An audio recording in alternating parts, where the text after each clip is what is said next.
bien-aimés, c'est encore votre serviteur Roméo.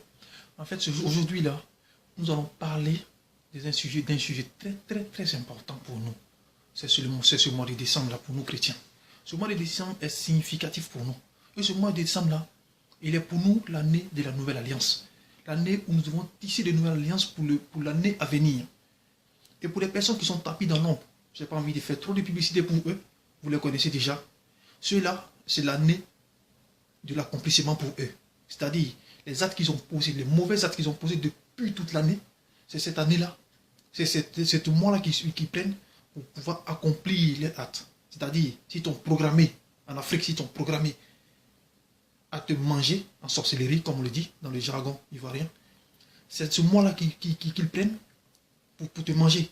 Et là, quand 2015 arrive, tu meurs après, mon frère. Ne sois pas étonné qu'en début d'année 2015 ou en début d'année à venir, les gens meurent toujours pour des courtes maladies autres. C'est ce mois-là qu'il prépare tout. C'est maintenant qu'il faut sauver son âme. Et frères et sœurs, je vais te lancer un appel aujourd'hui. Ce mois de décembre-là, il est vraiment significatif. Ce que tu vas faire, rentre en toi-même et commence à prier dès lors. Je vais te donner un verset. Dans le livre d'Ésaïe 49, versets 25 à 26. L'Éternel dit quoi? Il dit, oui, dit l'Éternel, la capture du puissant lui sera enlevée. Le butin du tyran lui échappera. Je combattrai tes ennemis et je sauverai tes fils. Je ferai manger à tes oppresseurs leur propre chair. Ils s'enivreront de leur sang comme du mou. Et toute chair saura que je suis Éternel ton sauveur. Ça veut dire quoi, frère? Ce verset-là, il est très important. Ça veut dire quoi? Ça veut dire, tous ceux qui vont te prendre en captif dans ce mois de décembre-là, l'Éternel fera manger eux-mêmes leur propre chair. Il leur fera manger à eux-mêmes leur propre chair. C'est-à-dire, à défaut de te manger à toi, ils vont manger leur propre chair. C'est-à-dire, ils mangeront leurs propres enfants, ils vont se tromper. Ils mangeront leurs propres enfants. Donc, dès lors, commence à méditer sur ce verset-là. Ésaïe 49, verset 25 à 26. C'est le message que j'ai pour vous pour ce mois de décembre. T'amuse pas, frère.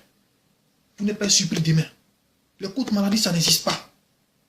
L'Éternel nous a créés pour le louer. Faire de nous des outils de prière. Et dès lors, prends conscience dans ce que je te dis. Prends conscience. Car ta vie t'appartient à toi. Ça n'appartient à personne. Ta vie t'appartient. Et ta vie appartient à Jésus-Christ de Nazareth.